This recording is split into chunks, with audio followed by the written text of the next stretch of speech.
Hospital Porter's Pride and Dignity, Stop the New World Order. Welcome to Panwo TV and welcome to this new video. I'm actually at work at the moment. I'm in the middle of work right now. I'm just taking a little quarter an hour break.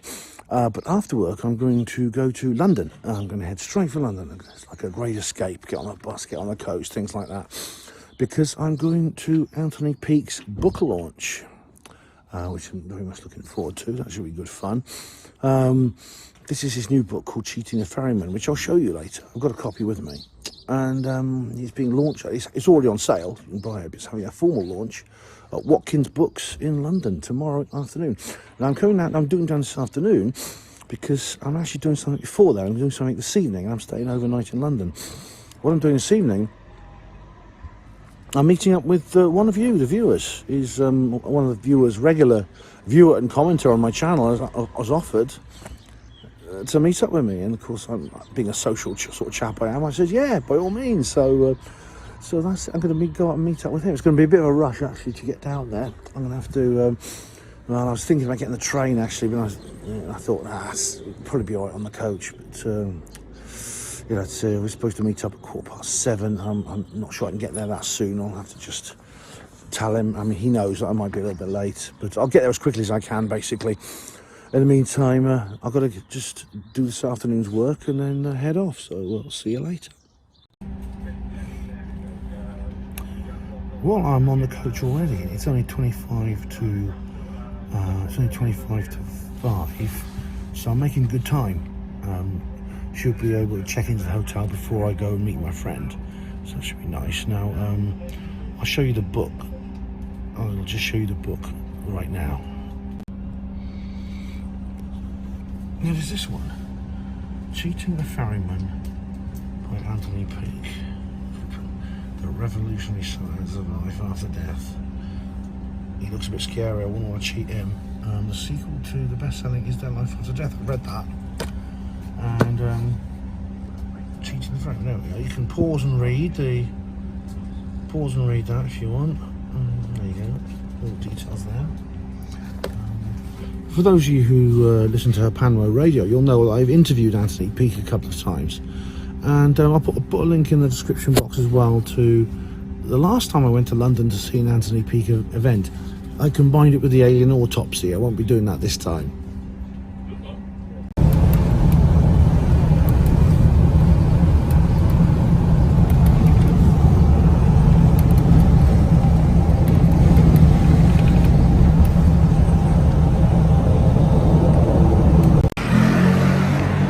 I'm staying at this place. It's called the Rockwell. It's really quite grand. I mean, it's quite, for the price, it's actually very, very grand indeed. I wasn't expecting that. I'm now heading out to, got to go to Piccadilly Circus to meet my friend, the viewer, your friend too. You probably know him. I'll, like I said, later on, I'll find out if he wants to be on film or if he wants me to name him. I'm not going to do that until I get his permission. That's when I've seen him. I've now got to head through London. I've had a bit of a. Oh, it's always a bit of a stressful journey going through London. I've got the coach down, as you saw. I was on the coach. Got off the coach at Notting Hill Gate. It only took a few minutes. I went down on the underground to Earl's Court, and I've got to go back to Earl's Court. But I was like feeling stressed out. I thought, oh god, I need to go to the toilet and things like that. When I got to the hotel, the Rockwell, they needed to see identification. Oh man, I don't know exactly why that was. I knew that when I booked it, so I brought my passport with me. Papers, please. Now you know how much I hate that sort of thing, but I don't see there's any alternative, especially in London, which seems to be particularly bad for that kind of thing. Anyway, it's done now. So I'm going to head now to Piccadilly Circus and meet my mysterious fellow traveller.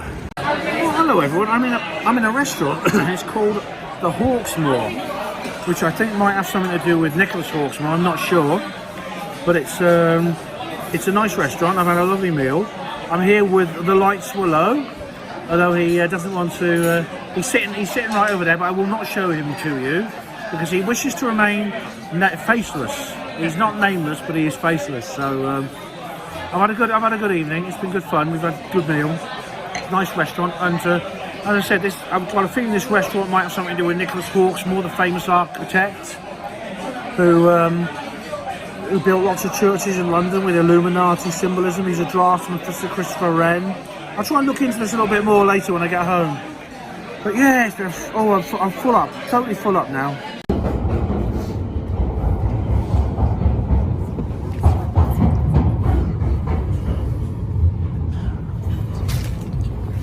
Yes, I know. Hey guys, I'm home now. I don't have time to really do much filming because I'm really tired. It's about 11 o'clock and I'm going to go to bed. Alright, so more in the morning.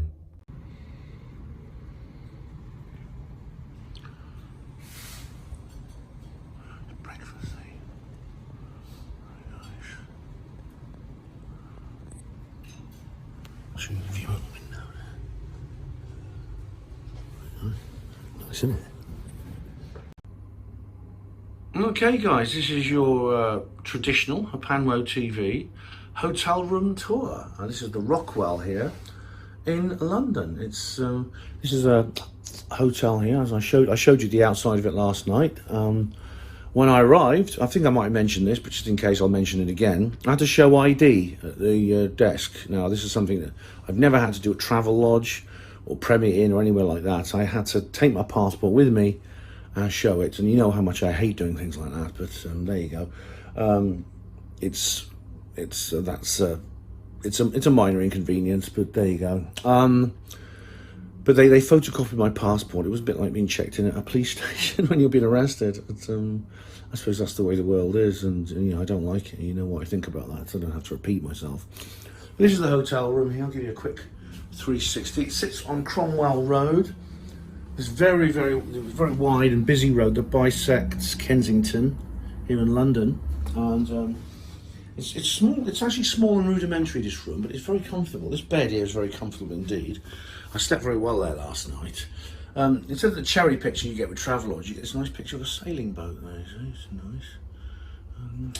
There's a TV, which of course seems to be everywhere these days. And what's in here? I've not actually looked in this drawer yet. Oh, we've got a mini bar. Ooh. But I'm not having any of that now. I was a bit too tired last night, so wouldn't have had that anyway. What's this up here?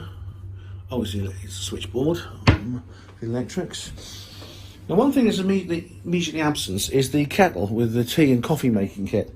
Now, what you do have instead is you have this mineral water. Please do not remove the bottle from the room. Welcome to, here we go, this is just water. I don't know, I think it's some posh water of some kind. And I think this is because you actually have room service in this hotel. So if you want to order something, including tea and coffee, you've got to go to the room service menu here. There's a mini bar thing here. So that's what you have to do if you want something. So it's not one of these like down at heel places where they you know, where you have to make your own tea and coffee. You just call down and say, oh, could I please send me up a tea and coffee? And they'll say, yes sir, coming right away, and they'll send you up a cup of tea or something. Yeah, that's one of those kinds of places, yeah. Well, at least there may be some refugees staying here. I don't know if it's posh enough for them. The one thing about when you stay at Travelodge and Premier Inn, you know there's going to be no refugees because it's not posh enough. Okay guys, so I'll just show you the rest of the room here. This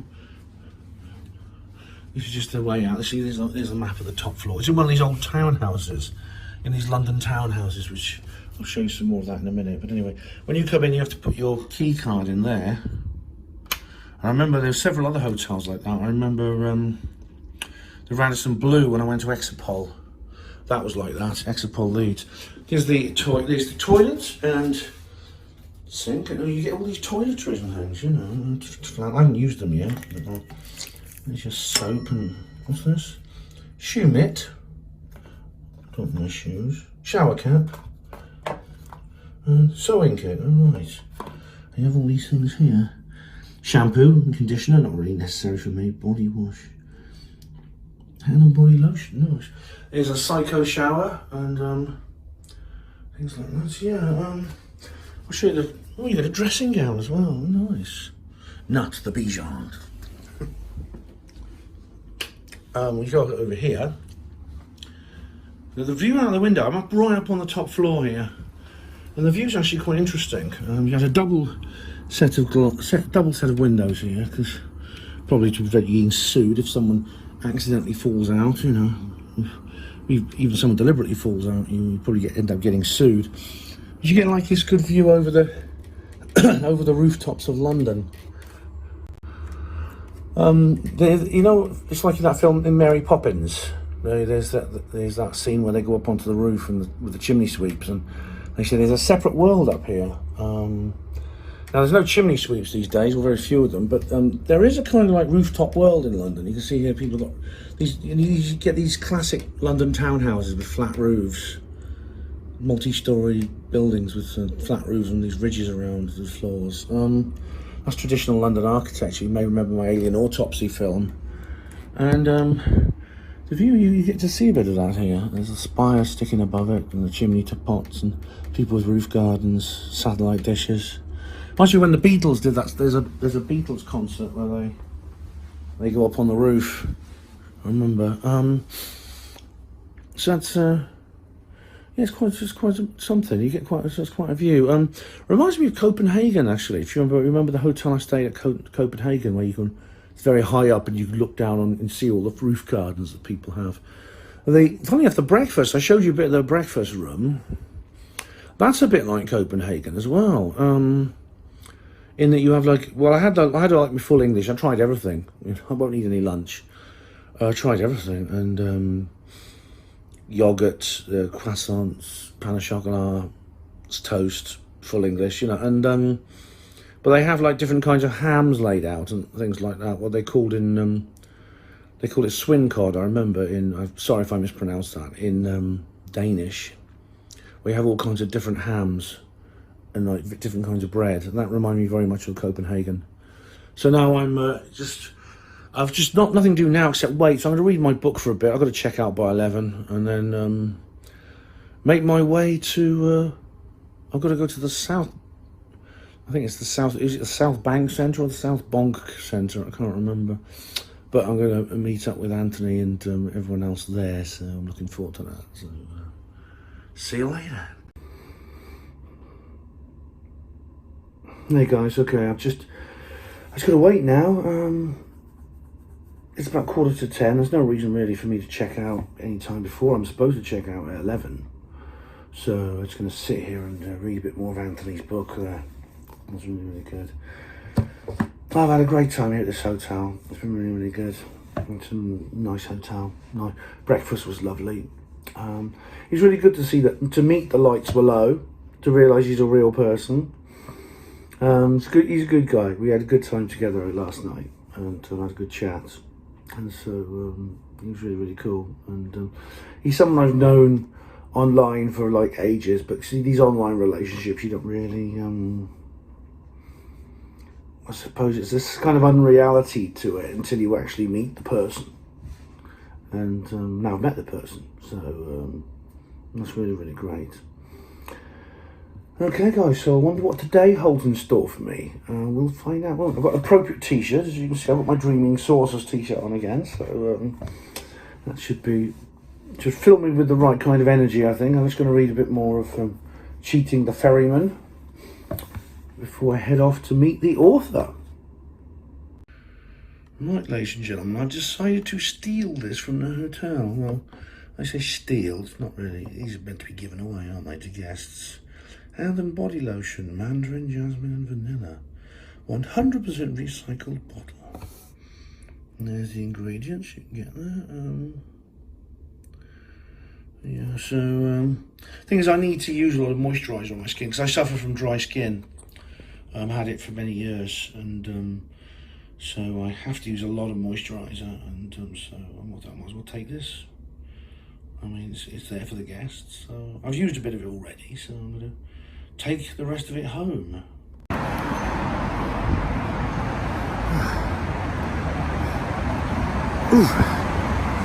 Well, I've checked out the Rockwell. Welcome to Cromwell Road, London. And well, it was all right. It was nice. I mean, the lovely breakfast I had. Well, I went to. There's Tales of the Cashless. I went to check out. When I went down for breakfast, the lady behind the counter said, "Oh, you don't have to pay me. I was going to offer some money." So no need to pay me. Just pay us when you check out. I said, "Okay." Went to check out. Guess what? They're cashless. Well, I mean, I don't know. In those situations, I mean, I said to him, "Look, he says we don't accept cash for this. I'm afraid we have no cash box here." And I said, "Well, cash is all I have, mate. You know." I mean, he didn't kick up. I mean, if he kicked up, I'd have said, "Look, I'm offering you legal tender. Either you accept this, I'm going to assume you'll give me the breakfast for free and walk out." So they can't exactly call the police when you're offering them legal tender, can they? Oh, anyway, in the end he said, "Oh, do you have the exact money?" He said, I'll accept cash if you give us the exact money." Someone in Burger King once said that to me, and I did have the exact money on me, paid it to him, but how much else in London is bloody cashless? Oh dear, I'll take a slow journey down to the venue. I'll try and find a Wetherspoons somewhere. At least in Wetherspoons, they're not going to be bloody cashless. But London is the cashless capital of the world. Certainly of Britain. Just like it is the CCTV capital of the world. If you only have cash around here, it's really limited actually.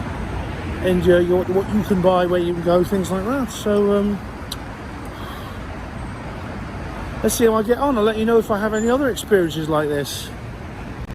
I come down one of these little side streets here. You can see this is one of these like quite a London side streets with these townhouses, the type I told you about earlier. I'm going to get the underground train in a minute. So I find the underground train stressful, even when you don't find those edifying news headline I saw on the Evening Standard last night.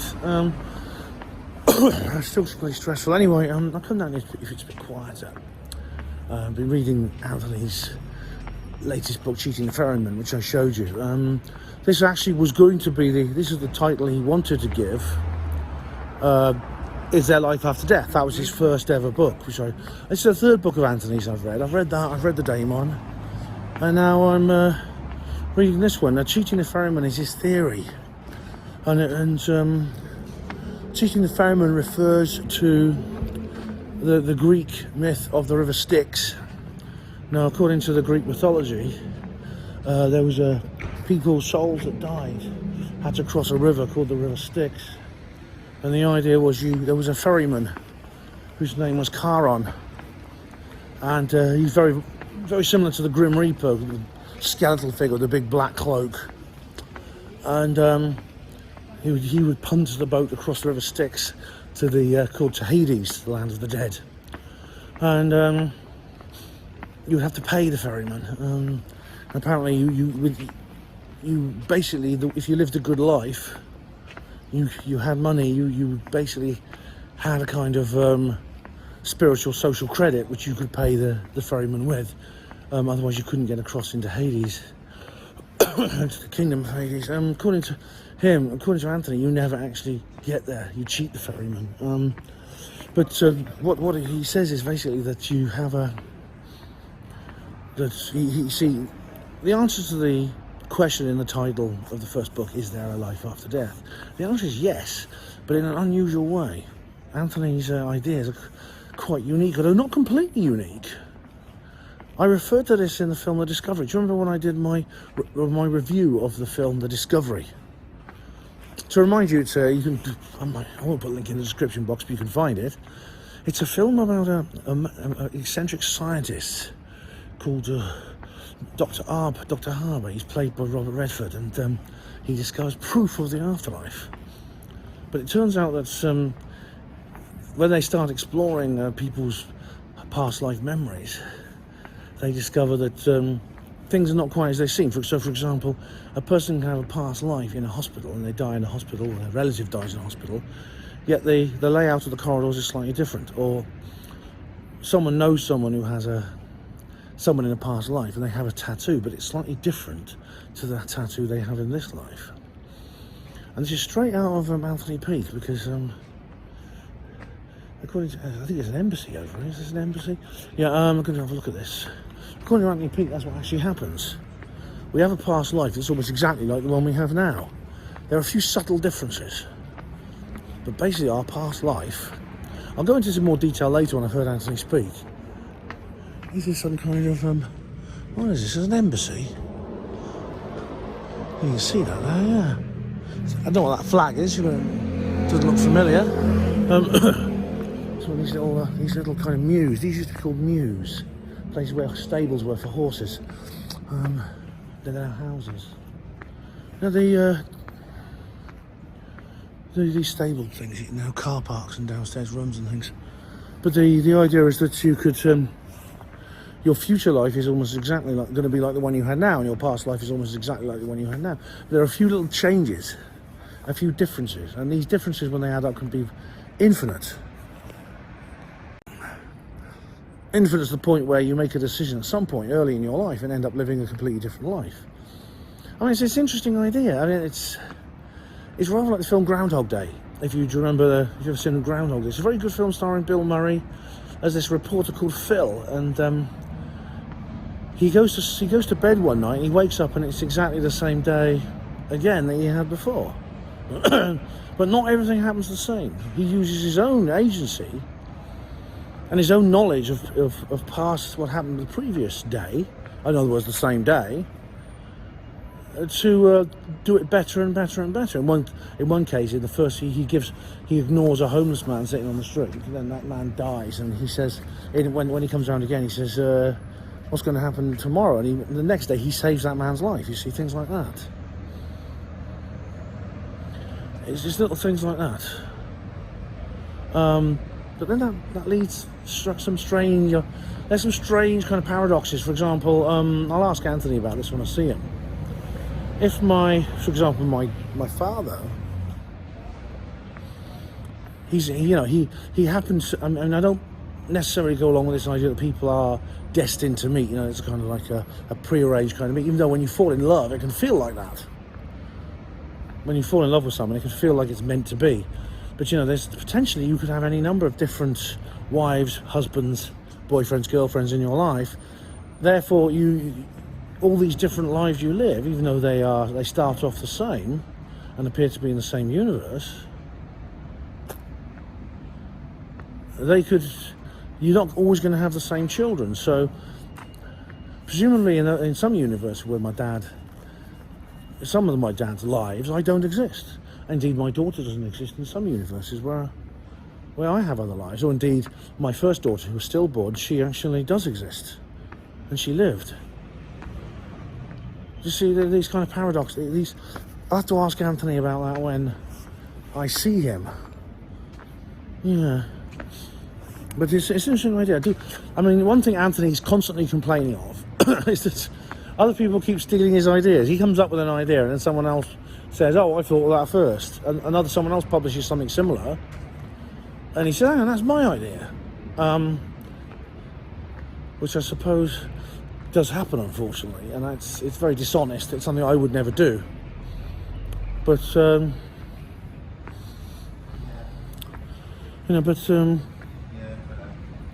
in the Discovery, it does seem like this is based on Anthony's idea. I'll have to ask him about that, because if you watch the Discovery, it's on Netflix and other places. You'll see that it is actually. It appears that the afterlife model that is discovered by the Harbour character is like, eventually turns out to be the one exactly like Anthony's model. So anyway, I'm going to take a very slow journey now to I might just find somewhere to sit down where I can read a bit more of Cheating the Ferryman. What's this? W.S. Gilbert, I can tell it. Weapons wit, yeah. I'm sure someone will write something like that about me one day. Here I am. Welcome to the Embankment, ladies and gentlemen. The Embankment, London. It's quite a spectacular sight, I must say. As you can see a bit more of it over here. There's all the great, the famous scenes from London. The famous sights along the river. There's the new buildings being put up, and there's and over here you can see St Paul's Cathedral in a minute. And there it is. These locations, of course, are all connected to Nicholas Hawksmoor. I mean, like at least the St Paul's Cathedral. One of the draftsmen of Sir Christopher Wren was Nicholas Hawksmoor, as I mentioned last night. And the restaurant we went to was called Hawksmoor, and there's probably a connection there. So Nicholas Hawksmoor, lots and lots of architecture that was based on the Illuminati. Very interesting indeed. Yeah, so I'm actually going to walk along here. I've got another hour and a half to wait, so I'm just going to go along here till I can cross over and get to the South Bonk Centre. That's it over there. But there's no rush to get there because I've got like an hour and a half, so I can find myself a Spoons, I think. Oh God, I'm channeling my inner Colin Woolford there. So yeah, where's the nearest Spoons? Alright guys, welcome to Waterloo Bridge here. I'm just crossing over the River Thames. I went into the Tesco's on the Strand and managed to buy a bottle of pop. I'm just really thirsty. I think I'm a bit dehydrated, and so I bought a bottle of pop and paid with cash. They got one till that accepts cash. All the others are auto tills that are card only. Says a lot, doesn't it? Here's this Illuminati capital there, they say. Yeah. Oh guys, I'm just heading over the river now. Just hang around for a bit longer until it's time to meet Anthony and his other readers in the South Bank Centre, which is somewhere over in that direction, I believe. So we'll see how it goes. Now, I've read a bit more of Cheating the Ferryman, and interesting stuff. I mean, Peake hypothesises that there are two elements to the soul. But this is not news. Not the idea that there's more than one element of the soul. That is not original. There is like a higher self and a lower self. You may have heard that in New Age circles. The Egyptians had different levels of souls: the Ka, the Ba, etc. Peake calls the two elements of the soul. He calls them the daemon and the eidolon, or the eidolon, I think it's pronounced. The daemon is the equivalent of the higher self, who knows all the past lives of the individual. The eidolon is the temporary soul. That is the one that only exists during your physical life, your egoic mind, your conscious mind, to use psychological terms. And he believes that at certain points the daemon can communicate with the eidolon, and this takes several forms. Sometimes dreams, weird dreams you have, which seem to, later on seem to be about things that happen the next day. Hunches, inklings, vibes. You meet someone you've never known before, you get bad vibes off them. Strange chap. Don't like this guy. Don't know why. I just got this feeling about him. He turns out to be a robber or something, things like that. And that's kind of like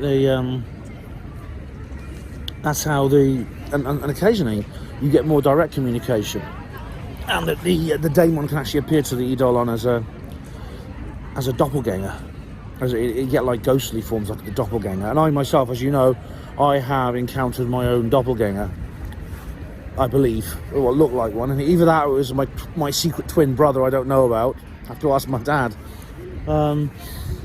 But yeah, the doppelganger is a spectral form that exactly resembles the person that it appears as. And doppelganger is a German word. It literally means you're walking double. And whenever you see a doppelganger, it's actually, most people who report seeing their doppelganger actually die shortly afterwards. A good example is Abraham Lincoln. President of the United States, saw his doppelganger as he's getting ready to go out to the theatre for the evening. He went to the Ford Theatre, and of course we know what happened next. And Percy Bysshe Shelley, the poet, he was in Italy with some friends, getting ready to go out sailing.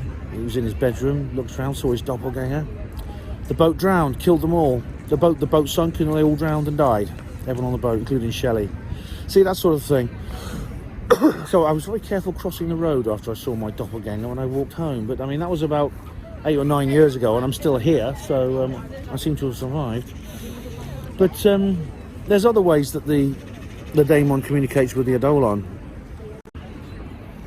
And sometimes you get see, people actually hear voices. I mean, there's a lot of people who hear voices are often thought of as crazy, and I mean, schizophrenia is considered a mental illness, and indeed it is very destructive. Jerry Marciniak, what's his name? He did that interview with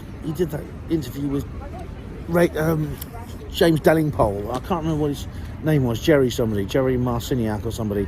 He did a thing about, he was a former psychiatrist who treated schizophrenics, and he said that the voices they heard were like demonic forms. But a lot of people have these kinds of minor benign experiences, and Anthony has had experiences. He talks in the book about an experience he had, which Brian the boxing vicar, the guy who used to do Critical Mass Radio, he had that almost identical experience. Driving along a road, and he heard a voice saying, "Pull over now." And Brian did. He immediately pulled it to the side of the road. Next thing you know, a tractor comes around the corner without any headlights on, speeding around the corner, that sort of thing. And in Anthony's case, it was on the M62 motorway. He was up in the high Pennines. It was foggy, and this van shed its load would have been right in front of him when he was driving along. But he heard a voice. He'd heard a voice saying, "Pull over," and he'd just been listening to this song, and he believed was a foreshadowing of his own death. It's a long story. He describes it in the book. But that's another thing. That's communication. The daemon will sometimes intervene and save the eidolon from some fate. In other words, save your life. If Anthony had not had that experience, he'd have been right behind the van when it shed its load of whatever it was, and he would have fallen on the car when he was driving at high speed. May well have killed him.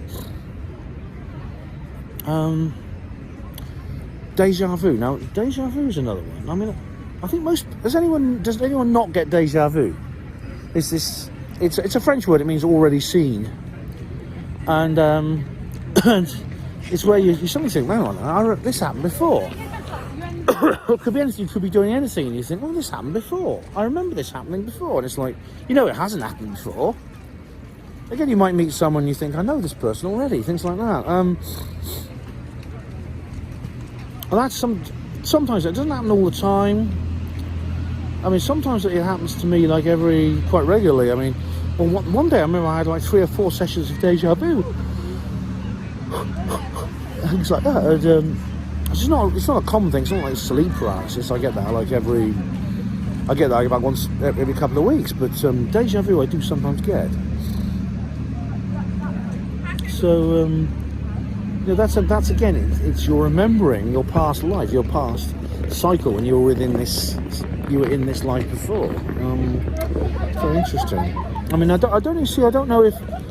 I mean, Anthony, at the beginning of the book, he explains why he doesn't believe in the heaven and hell model or the reincarnation model. But I don't think necessarily Anthony's beliefs are mutually exclusive to other beliefs, other ideas. So, for example, I've talked before of people who have past life memories. It could be that the cycle of birth and rebirth is not permanent, and like the character in the film Groundhog Day, you eventually do wake up and it is the following day, after you've been through a certain process, maybe learnt some lessons and things like that. And it could be that we also, after numerous repetitions of life, we don't know how many, it could be millions of repetitions, we get to move on. we live with the perfect life we need to live, and then we wake up the next morning, it's the next day. And maybe when people have past life memories of other people, that's what they are remembering. They are remembering past incarnations, but not literally past incarnations within the same life and death cycle, but rather past cycles. It's a thought, anyway. That's one thing that signifies this South Bank area most of all is the brutalist architecture. You can see it has a kind of castle-like look to it, that building. It's actually the National Theatre. I went there once. I saw Rhyme with the Ancient Mariner. It was a school trip, I remember, years ago when I was a kid. The Waterloo Bridge itself is like that. It has this brutalist look to it. Brutalism is kind of like lots of blocks of concrete and stuff like that, and not much decoration. It's called that because it is brutal, I suppose. We're underneath Waterloo Bridge now. There's some bookstores here. Just having a look around. And I was, I think I have to. I mean, it was a Millennial Woes has a lot to say about brutalism. He goes on about how he sort of has a sort of love-hate relationship. Oh, it's kind of really horrible, but I can't help liking it. It's kind of, oh yeah, really deep down, it's not too bad. But I actually don't like it. Not least because a lot of this architecture was popular in the sort of 1950s and 60s, and a lot of it's not just what it was, it's what it replaced. A lot of brutalist architecture, especially in residential areas, you get these big council blocks and things like that. They were actually replacing other buildings. Like in Glasgow, they put up brutalist housing estates, the big tall tower blocks and things that replaced the original Gorbals, the residential area. The Queen Elizabeth Hall. Probably some reptilian exhibits in there. Keep going along here now. Got to find the South Bank Centre. There's like a free graffiti area under there. It looks interesting. So we'll go. Anthony apparently is on the first floor, so we'll go meet him there. I don't know who else is coming, but we'll soon find out.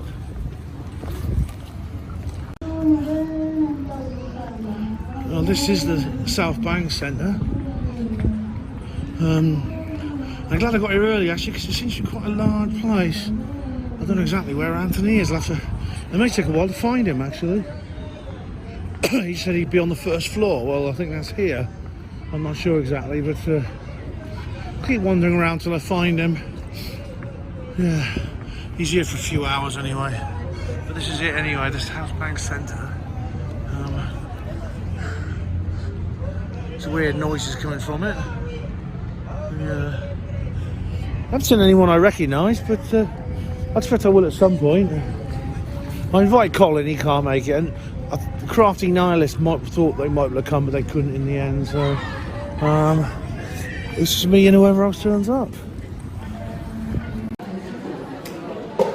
I'm inside now. I'm inside this South Bank Centre, and lots of interesting stuff here. Like, for example, here's a model of the original South Bank Centre with a UFO-like structure there, and there's the hall I'm in there. You see that bit there. Yeah, you can pause and read this. But this is to do with the Festival of Britain, from darkness into light. On Thursday, 3rd of May, 1951, King George VI opened the Festival of Britain. You can pause and read this, but basically it was because it was basically like a post-war pick-up, a tonic they called, you know, just to bring people back to life and cheer them up, basically, after World War II. And you see, here's a photo of it. I think this is when it's being built. There's the UFO. Interesting, they got a UFO thing there. Here's the structures, and that's the railway bridge, which is just over.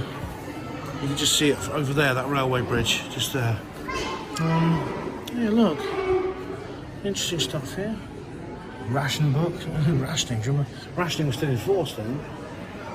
You see a story of 51, a creative collaboration. Pause and read this, ladies and gents. Like, most of the buildings are gone. The UFO is gone. Obviously, it's a shame that, but the UFO building is gone. I'd like to see that, but it was demolished. It was all a temporary thing. It was demolished soon afterwards. It's a pity, but there you go. This has turned into a bit of a difficult search. I went to the help desk and said I'm here for a meeting with Anthony Peake, because she didn't know what I meant. She asked whereabouts. I said level 1, and this apparently is level 1. There's a list of things on level 1 there. JP Morgan, look at that. JP Morgan White Room. The White Room. The White Room. Under there. So there's the Mercer's Company game plan room. No, that's not spirit. Just got to keep walking around, I think, and I'll try the spirit level entrance. Maybe it's there. Yellow room, violet room. I'll just keep looking around until I find it. I think I just keep wandering around until I find them. Something to do. This is turning into quite a difficult search, actually, because it's a large area. I went to the reception desk and they told me to go downstairs because it's the first floor. Anthony said he'd be on the first floor. I went down there and I spoke to some people and they said, oh, is he an artist, a painter? Is he a writer? They said, oh, there's no writers down here. We're going to go upstairs. So we went up to what's now level 2. So apparently I'm in the right place now. So I have to wait and see if he turns up. Well, he'll turn up. I'm sure he'll turn up. But just keep looking for someone who looks a bit like him on one of these tables behind me. It says that's. Ladies and gentlemen, I found him. He's here. It's Anthony Peake. Hello. We're here at the little meeting. We're having a little meeting here before Anthony's big book launch. You got your book coming soon. Oh, it's already out. I know I've got a copy, but I'm showing it to my viewers earlier. Yeah, it came out in June, July last year. But in fact, this is the official book launch of Watkins Books. A bit like a kind of coronation thing, isn't it? Yeah, absolutely. And it'll give me the opportunity to talk about the new book. This is the 5th event I've done there over the years, so I'm quite used to it. And of course, Watkins are one of my publishers anyway, so they have Watkins Bookshop. So I'm able to pull a few strings and make it happen. I've already read some of it, but what's the new book about? It's called Cheating the Ferryman. Yeah. So it is literally a complete rewrite of my first book, which came out in 2006. So what it's doing is taking all the latest science and all the people I've met and the research I've done over the years. And in terms of our little group here, some of the individuals that have been involved in my research over the years. So it's a pulling together of a distillation of probably my previous 11 books. Oh, excellent. This is the third one I've read of yours, so I'm looking forward to it. Because I read the first one, and it was a while ago, though, so I can always keep up with your latest discoveries. I can't keep up with myself, you know. It's lot to know, isn't it? Yeah, it was good to see you, Anthony. And it's a nice little location we've got here. Well, it's quite frustrating, actually, because we've met up here a couple of times, myself and my London group. And normally we meet over in the far corner over there, but it's been cordoned off and all the seats have been removed. Oh dear. So good old Paul here has been grabbing seats as people have been disappearing, which is good. Oh, cool. Well, I'm glad to be here. It's great thanks for inviting us all here. So. Okay, that's good. Alright then guys, I'm here. I'm at Watkins Books, which is where the second event of this day is going to happen. We've had a lovely afternoon with Anthony. Probably about a dozen of Anthony's friends turned up over the course of the afternoon. David Young was there. I'll say more about that later. But apart from that, they were good people, and I met some, got talking to them, and I think got it very well. Hopefully I've made some new friends. Basically now I'm just waiting for a little while. It's going to start in about a quarter hour, and we're going to go in there and we're going to Anthony is going to do his book launch event. I'll actually ask him if I can record the audio. He might let me. If not, don't worry about that. I'll just maybe interview him on my show. But this is the formal launch of the book. It's kind of like the coronation, really, for the book, even though it's already there. Like I bought it, but just like we already got a king. But this is like the formal arrival of the book to celebrate it. Quick look at the interior of the bookshop. You see bestsellers, lots of new age type managing, the occult. You come up here, signs and symbols. It's very, very good, signs and symbols. Just perfect. And if you come up here, there's they have consciousness studies. £1,000.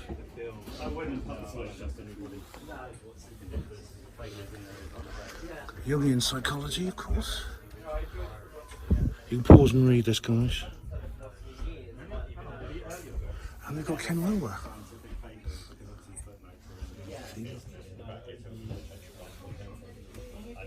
Now this is a guy worth reading, Ken Wilber. That's a big heavy tome now, if you can get through that. Let's come down here.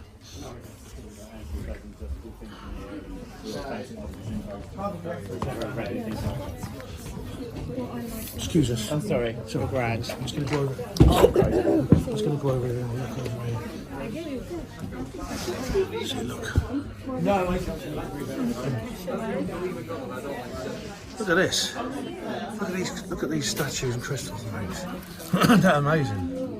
Isn't that amazing? This ring here. Contemplate. Come over here. Let's see. Excuse us. Apologies. So I just gonna have a look at the magazines. Thanks, mate. Cheers. And these magazines, and of course, they have Nexus. Like they wouldn't, eh?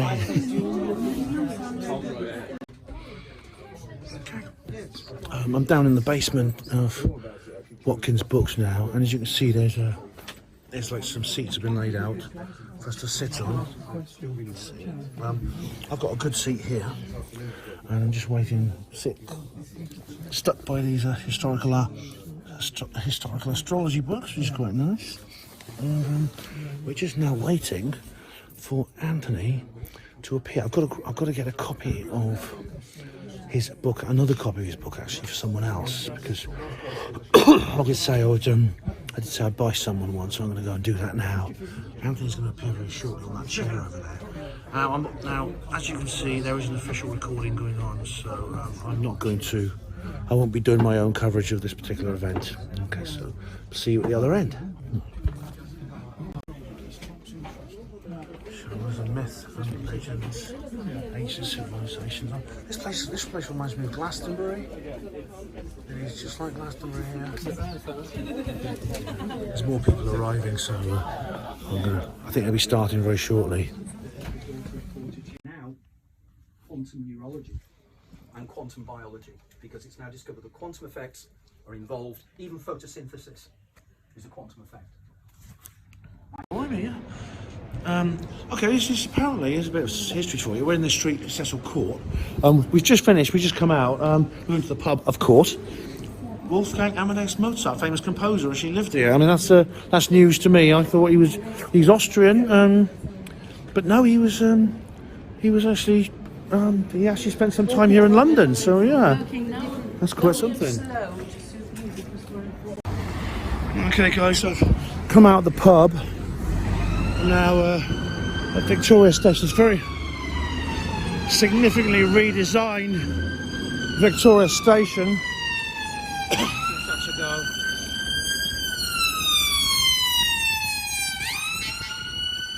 No, I've got to get to my coach now. We were in this pub. We went into a pub called the Salisbury afterwards, and we went to it was the same one I went in earlier with Delia. Very, very traditional London, you know, island bar, lots of like red Chesterfield cushions on the settees, and lots of mirrors with designs on, things like that. Very, very, very London, very traditional London. It's very nice, and they accepted cash. Yeah, that is a clincher for me. You bet. I was really pleased. I think I'm going the wrong direction. Hang on a sec. There's Westminster Cathedral, so I think I'm actually in the wrong place. No worries, but anyway, it was a lovely evening. It was a really, really nice evening. I'm going to go down here. It's very, very pleasant, and got to go home now. It's about 8:30, I think, so it's not that late. And well, I've had some lovely conversations with people. Hopefully, I've made some friends, and really interesting hearing Anthony Peake's story. I'll probably say more. I'll say more about the issue. I think when I get off the coach, I'll say more about Anthony and based on the notes I made during his talk. It was quite a short talk, only about half an hour, and then there's Q&As. But this is all new here. I wasn't here last time I was here. Let's find our way to the station.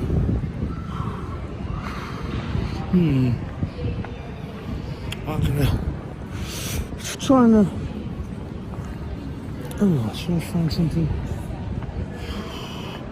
So I'm a bit confused now, so I'm a bit lost. I'll find my way around, but basically it was a lovely evening. Anthony did a really interesting talk. I'll say more about his talk when I get off the coach in Oxford. With one exception, lovely people, you know who the exception is. And hope to see them all again sometime. Okay, I just come out of Marks and Spencer's. So I don't donate cash or goods on the street. Thanks, you too. Take care. Yeah, and guess what? Well, I went in there and I thought there were no human tills at all. No cashiers, no human cashiers. It's all mechanical. It's all electronics. And I thought, oh dear. This is going to be a cashless place, isn't it? And I went there and there was basically a load of automatic tills. I should clarify. This is Marks and Spencer's at Victoria Station, London.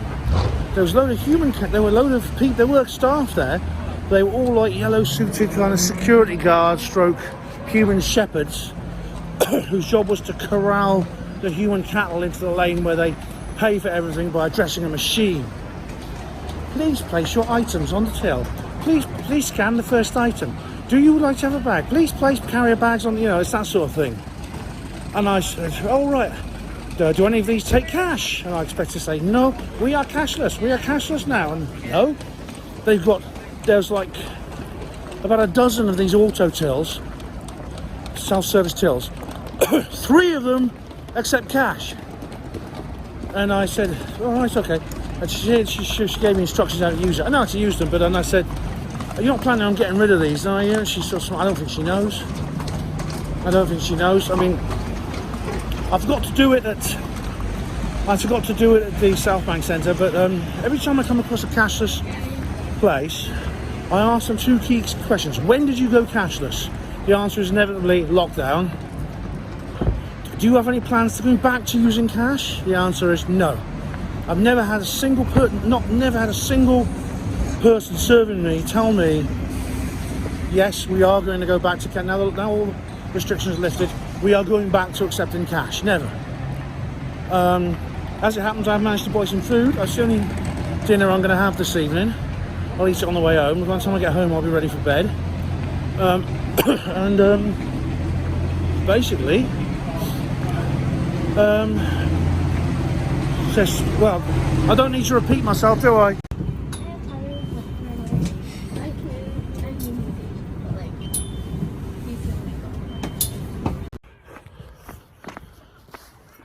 Hey, welcome back to Oxford, guys. It's about 10:30, 20:11. Lovely big full moon behind me. I don't know if you can see it. Oh, there it is. See, there it is. I'm heading. There's still people playing football over there, believe it or not. I'm now heading back home. It's actually pretty chilly, really cold. If you don't mind, I will. It's dark too. I'll save the phone in. I will save the rest of this video till I get. I'll shoot the rest of this video, including my commentary when I get home. All right, so see you then. Okay, guys, I'm back. Yeah, I actually didn't. Well, what happened was last night when I got home, I actually I did make a video, a bit of recording on my portable camera, which I decided not to use because it was really pretty substandard, because I was pretty tired when I got home. Something strange happened actually. Just before I got off the coach, the driver announced that they were going to have to have a detour because Headington Hill was closed. He didn't know why. Turns out later it was some kind of police operation. Well, you know what I think about that. Crashed UFO! I always say that, don't I? Well, you see, there's nothing in the news about it today that I can find, which means It must be a crashed UFO, mustn't it? It's a cover-up. Probably not. Anyway, I thought I'd come back and what I thought I'd do is I'd go to work, come back when I'm feeling more refreshed, and then do my full review of what I was going to do a review of last night, which was Anthony's talk and event. Now, he talks. His talk was quite short. He basically just went. It was like a half-hour introduction to the book, and then it was followed by the Q&A, which lasted about another half hour. So it wasn't a very long event, but it was very, very interesting. I mean, I asked my question about whether, as I said, whether Anthony's model, that is cheating the ferryman of the afterlife, is it either or when it comes to the usual stories about reincarnation? That is, do we live the same life over and over again with small differences, a la Groundhog Day? Or other people have lives in ancient Egypt and things like that, or Atlantis, and it's usually something special like that. But sometimes it's just ordinary people. So I said to him, look, are these two things mutually exclusive? Because you're kind of, it feels in the book like you're kind of saying either or. And he said, no, they're not mutually exclusive. When people remember past lives as being, for example, a World War II fighter pilot or something like that, like James Leninger, for example, it could be what you're remembering is not a single life, but it's a cycle of experiences, of life experiences, like of exactly the type that Anthony has. So basically, Anthony's view and more classic visions of reincarnation are actually not mutually exclusive. You can believe in both. They do fit together, and he did say that straight away. So that was pretty good. He talked about nihilism and materialism. Now, this is something he brings up at the beginning of the book as well, because he gives you three basic models. There's the heaven or hell model, God, heaven and hell. There's materialism, life's a bitch and then you die, and then there's the reincarnation model. Then his fourth one is his, cheating the ferryman. As I said, the fourth and third ones could go together. But he does comment on, of course, the idea of conventional religion is all too obvious. You get one life and that's it. It could be 100 seconds long, could be 100 years long. And you're judged on that one life. How did you do? Were you good or bad? How can you tell if you're like a stillborn baby like my Alice was? How can you possibly be judged? Believe it or not, some Christians do, some very devout kinds of Christians do believe that, which is ridiculous, I think, and insulting, but there you go. And then he goes on to life's a bitch and then you die, which is basically the materialistic model, the atheo-skeptico-materialo-humanist model, which I've talked an awful lot about. MBA, stuff like that. And he said something quite interesting. He said, which I think may not be correct, he said that really, if you believe that, if you believe in the atheo-skeptico-materialo-humano, I've run out of O's, you know what I mean? If you believe in basically, you get, the consciousness is a product of brain function, and therefore it ceases when your brain ceases to function. If you believe that, then there's no meaning in life. There's certainly no moral. There's certainly no case for morality and any kind of moral. You might as well indulge in complete hedonism and amoral sort of nihilism, because at the end everyone dies and everyone's the same and things like that, and life loses its meaning. Now, I know there are a lot of people who don't agree with that. I mean, for example, I personally know a lot of people who are atheo-skeptico, materialo-humanists, who are certainly not nihilistic and materialistic or hedonistic, for that matter. And there are lots of philosophers of that type who also disputed. I mean, Christopher Hitchens, I think, who I'm quite a harsh critic of, did a very good talk. He did a very good talk about that, and so if life is, if you get born and then you die and there's no God and your brain is all you are, and when the brain stops, that's it, which of course has happened to him now. Presumably, if he was wrong, he knows by now. But the point is, if that's the case, does that automatically mean moral nihilism and all other kinds of nihilism and meaninglessness? Because I don't think it necessarily does. And there's several other philosophers, people who don't believe in the afterlife, who also say, put forward a rational theory of of ethics, a materialistic humanist case for ethics. Stephen Molyneux just said a lot about this, although I'm thinking I got a feeling he's wavering when it comes to the whole materialism thing. He may be about to go down computing forever's route. He said something else as well. Stephen Hawking wrote a book, something about. Okay, guys, so this is it. This is here. It's constraining. Will you get out of the way? No, I don't want your bloody updates. Constraining the multiverse. Stephen Hawking's final theory about the Big Bang, and I won't go into this in detail, but this is his last ever theory. And he co-wrote it with Professor Thomas Hertog, published in 2018 Journal of High Energy Physics, and it's all about. It talks about things such as quantum effects and the. You could pause and read this, guys. Sorry. Oh, good job. I didn't try to do this last night. But basically, Anthony explains it. Anthony Peake describes it as being all about superposition. It sends proof of superposition of subatomic particles, which of course is something that's very controversial even these days.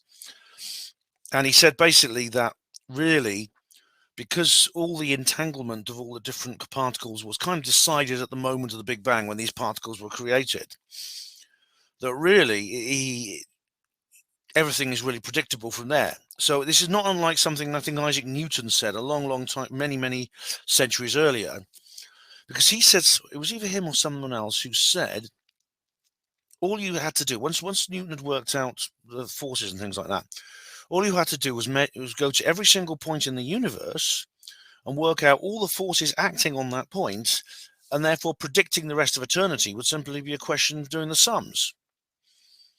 Now, this was before quantum physics. It was before the idea of chaos, chaos theory, what's it called? Strange attractors, fractals and things like that. This was long before then. But it sounds like, from a quick glance at this paper, it sounds it's kind of like Hawking was saying the same thing. Now, that has enormous implications for things such excuse me, for things such as free will. Do you remember the videos? I did 2 videos on free will. I did one about it first, and I think Claire A. Randall wrote an article I think was based on what I was talking about. And she wrote an article based on that, and I did a video about that too. Now, Anthony Peake talks about something else. He also then went on to talk about near-death experiences. And now this is where it gets very interesting. Now, this I covered I covered this myself on 2 articles on Panmo Voice. I'll just show you them quickly. I won't need to read them out, but I'll just show you them quickly. Which is this one here, NDE Court and Camera. That's from March last year. And then earlier, in March 2017, The Brain Keeps Working After Death. Now, these are interesting articles. They are, and Anthony works upon these. So first of all, he talks about this research project carried out by the University of Western Ontario in Canada, where a team of 9 scientists discovered that in some cases, a very limited brain activity continues for more than 10 minutes after intensive life support system has been withdrawn. So, of course, that has profound implications for both scientific and legal for things such as organ donation, things like that. And when you call the things, it's quite it's really quite wrong. They actually did as Anthony mentions, rats they did experiments with rats where they would kill the rats. You can argue about the ethics of that, and see exactly what happened to them. Monitor their brains, and they did find there was activity in the rat's brain. But then Anthony goes on. I did think I did just kind of guess where Anthony was going with this, because then he mentioned something else. He mentioned this paper that was published by some neuroscientists from Canada and from Tartu, Estonia, not about an experiment, about an observation that happened quite by chance, completely out of the blue.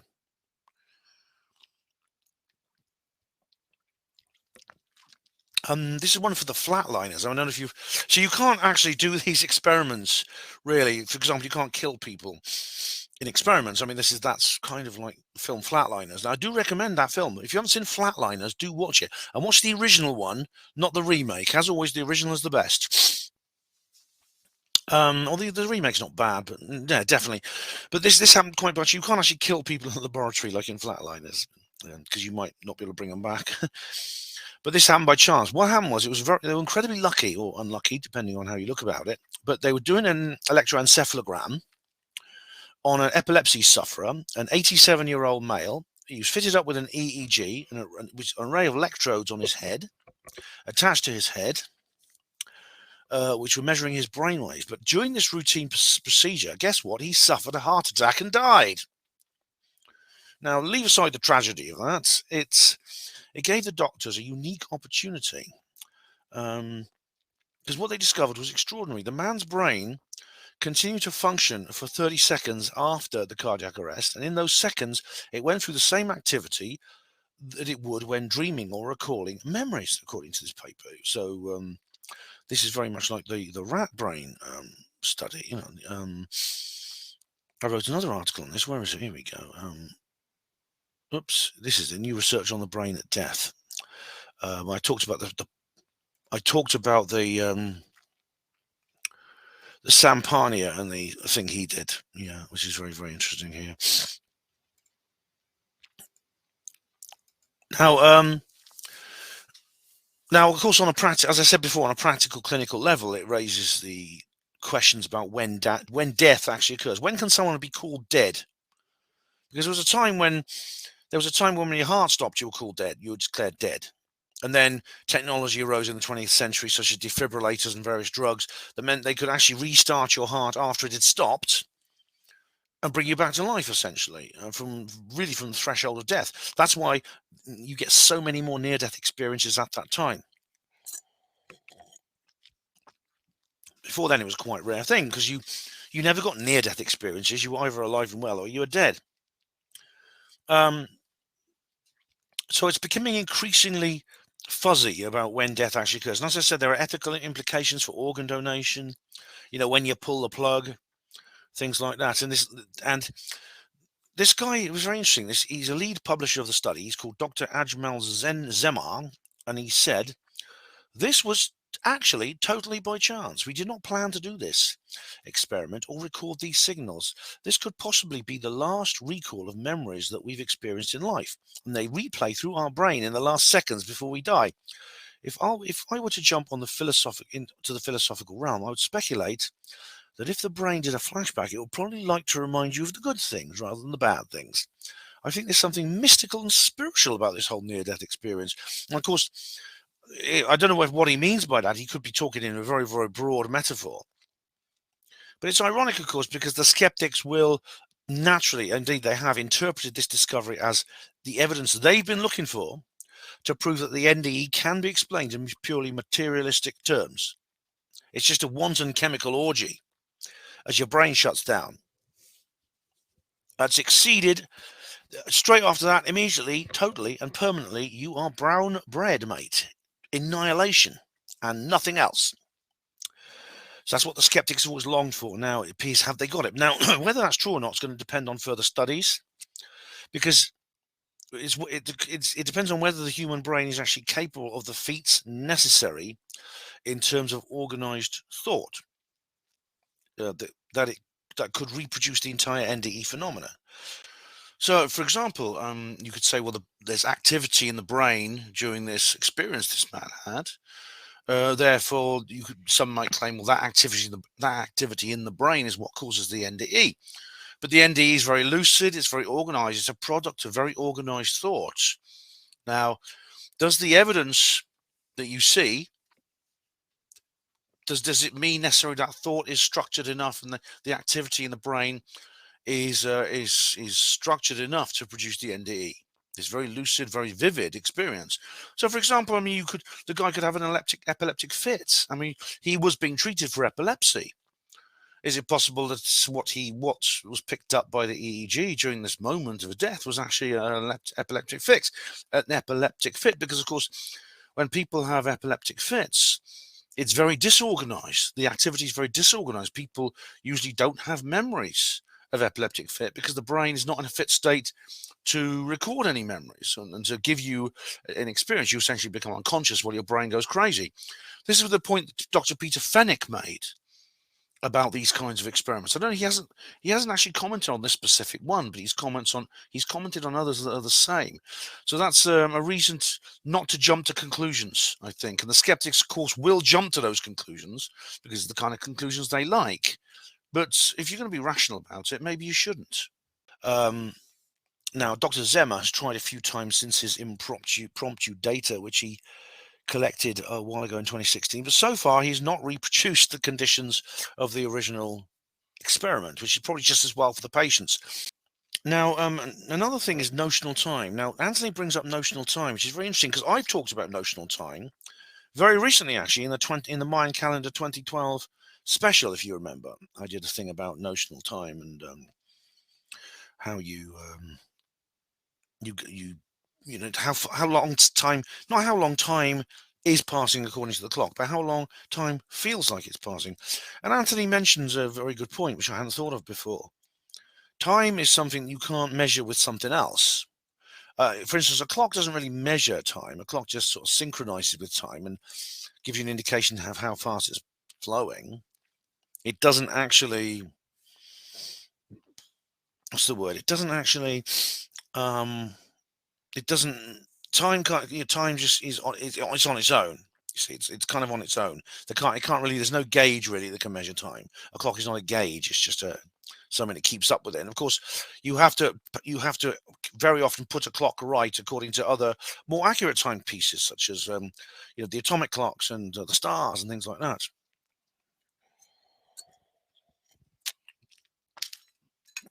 And of course, I've experienced notional time in other ways too. This is something I've had personal experience of. And I wonder if you, Hapanmo TV viewers, have had the same thing. Have you ever had a dream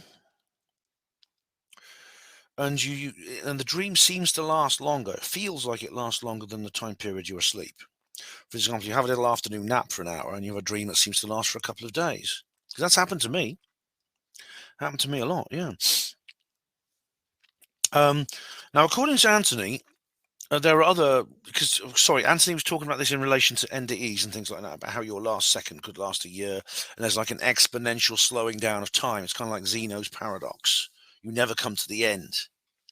Things like that. Apparently, there are other daemons. Now, this is actually common in mythology to do in for example, in I think Buddhism and Hinduism and ancient Egyptian mythology. There are different levels of the soul. There are different levels of it. So, for example,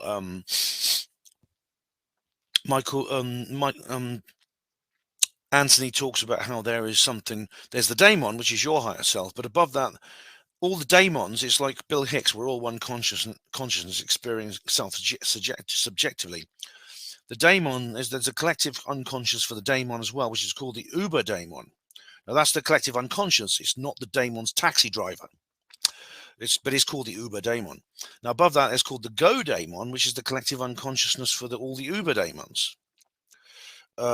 Anthony said, go look up who won the Nobel Prize in Physics for 2022. So I'm going to do that now. I'll let you watch me. There we go. Because he said it was a bit controversial. Nobel Prize for Physics 2022. It was these people, Alan Aspect, Anton Zellinger, and John Clauser. The Nobelprize.org. These three guys, I don't think those are photographs. 1/3 prize shared for experiments with entangled photons, establishing violation of Bell inequalities and pioneering quantum information science. Now, I don't know exactly what that means, but I know for a fact that Anthony said this was a very controversial award because, again, it provides proof in the same way, in a bit like Hawking's paper. It provides proof for this whole quantum entanglement, quantum physics world that's always so unwelcome in various things.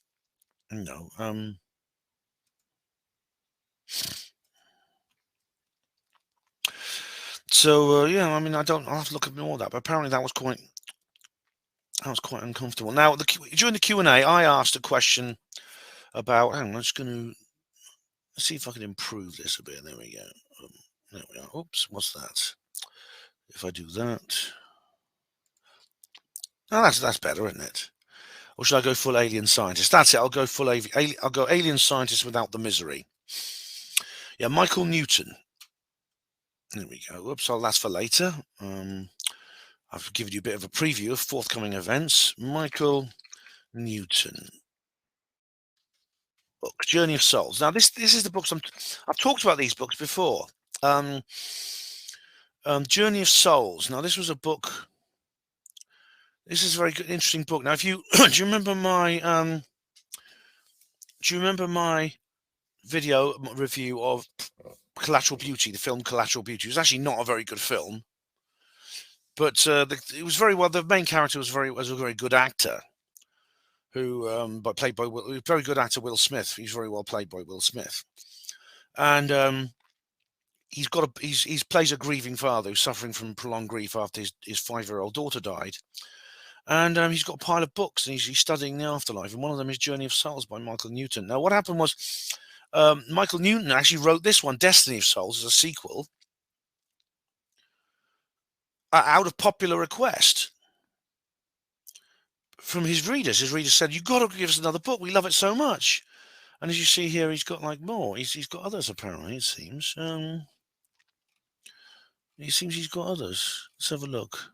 Oh, there's some foreign translations as well. Journey of Souls. There was what was it? The Wisdom of Souls, I think it was called. Was it? There we go. Wisdom of Souls. All right. I've not read this one. This must be a new one. Yeah, 2000. It's a new one. So yeah. Now, Mike.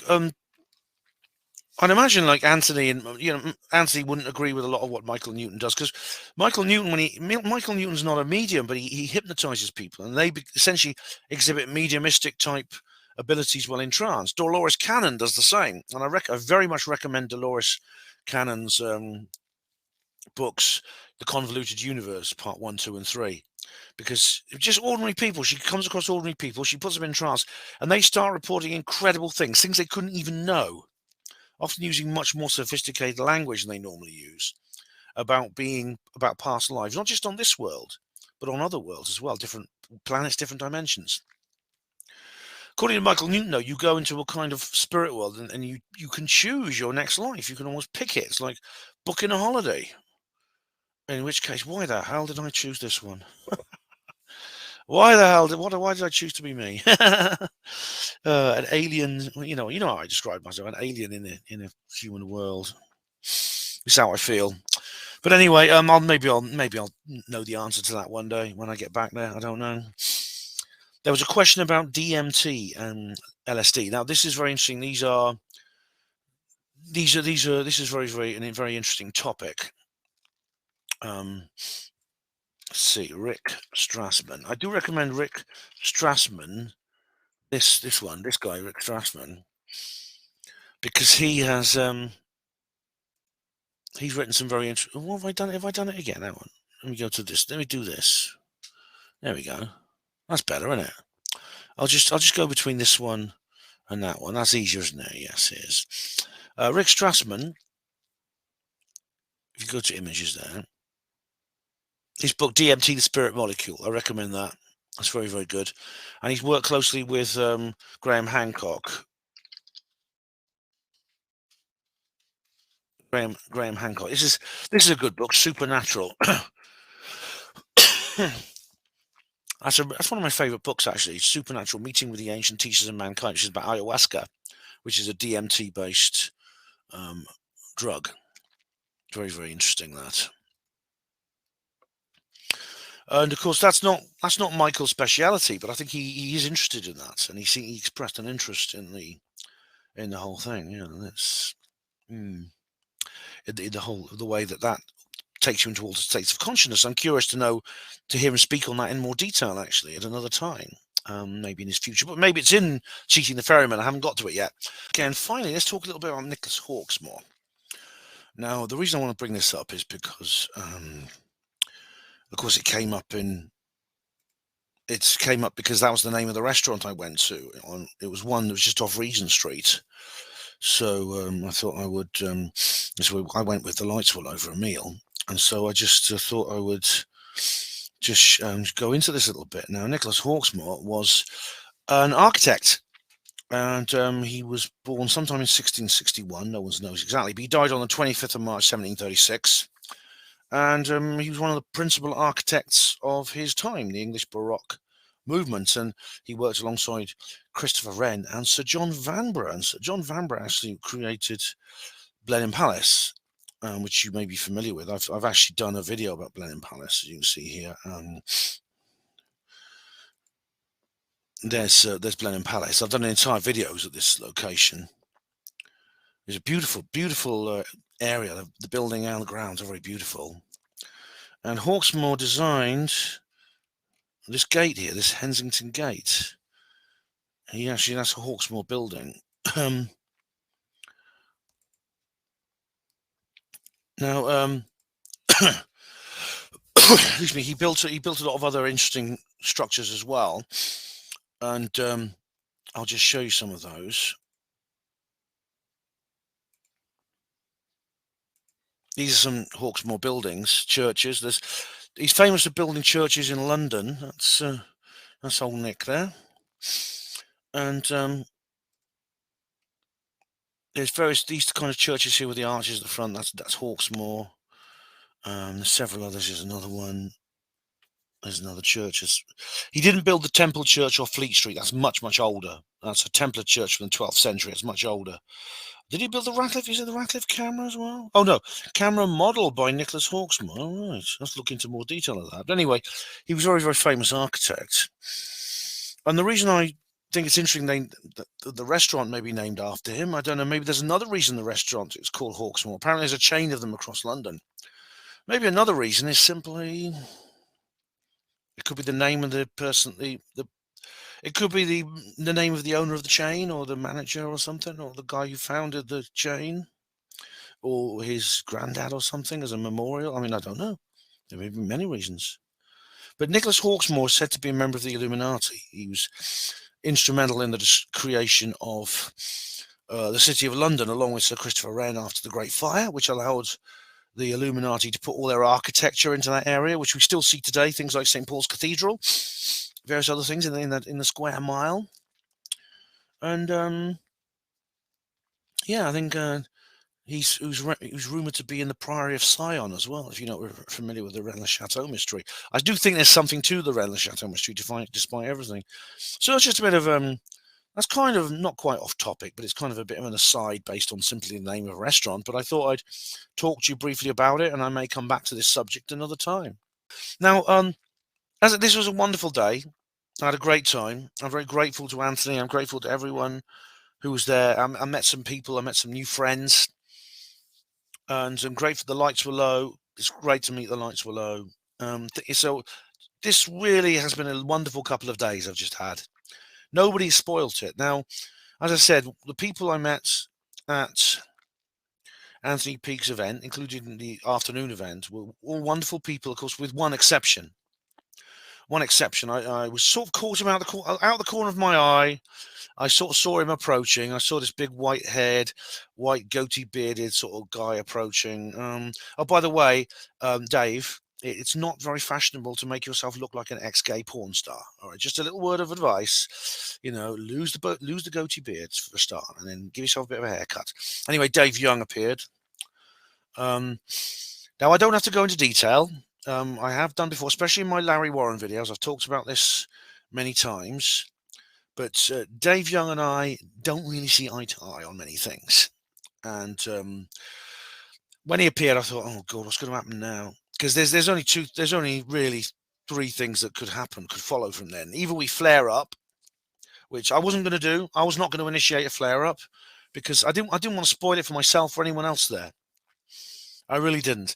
The other alternative is one of us could storm off, and I wasn't going to do that, and he didn't. He chose not to storm off. And the third option, I think, is the best option, which David, to his credit, decided to go along with.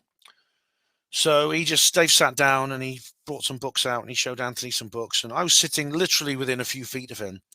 I didn't look at him. I didn't speak to him. And it appears that he, through tacit mutual consent, agreed to do the same. And I think that's the best way forward for both of us. And I'm glad he agreed to go along with me on that. You may notice this is exactly really what happened with John Hanson at Lapis. He was there. I just ignored him. He ignored me. And that was the end of it. And Dave, I mean, I'm not breaking. Like I said, this is something Dave has been very, very vocal and very public about his denouncements of me, along with other people, Gary Hazeltine, Larry Warren, several other people. He's been very public and very vocal indeed. So I don't see why I should not talk about this. Obviously, I dispute and defy him in every way imaginable, as I have done before. And I think if you'd been there, you wouldn't have known. Apart from the fact that we weren't looking at each other and not speaking to each other, you wouldn't have known that we had a problem with each other. We kept it to ourselves, and we got along with everyone else. Both of us, we were talking to each other. Conversations broke out between me and other people, and between the same people and him. It's no problem. I think if you were there, I think most of the people there probably, this is the first time they've heard, if they're watching this video, this is the first time they've heard there was any real tension between me and Dave. At the end, I didn't see where he went. He was there he was at the Watkins event, and then he was just gone. That's everything went well. No, there was nothing. Nobody spoiled the event, and I wasn't the one that did it, and neither did he, which is good. So I'm looking forward to reading the rest of the book. From what I've read so far, about a third of the book. I recommend you guys reading it too, and check out some of Anthony's other titles. Check out the interviews I've done with him. I'll put a link in the description box to one of those, the most recent one. And I had a wonderful couple of days. Many thanks to Anthony Peake for inviting me to this brilliant event. Many thanks to everyone else who turned up. And for me, I've met some people for the first time, and I've really liked them, and hopefully I've made some new friends. Thanks to the Lights Below. Great to meet the Lights Below at last, and thank you for everything, Lights. It was really, really good to meet you. I had a wonderful time. And thank you to you, Panmo TV viewers, for watching. There's going to be some more videos coming soon. I think there's going to be new Apollo Detectives before long. What else am I doing? Oh, I'm covering the protest next weekend in Oxford. I'll do another before then. Rin Mackay couldn't do the recording on Sunday, but we're going to get back together and do recordings, so that will probably be up at some point soon. So there's plenty more coming on Panmo TV. Thank you, all of you, for watching. Hospital Porters, Pride and Dignity. Stop the New World Order.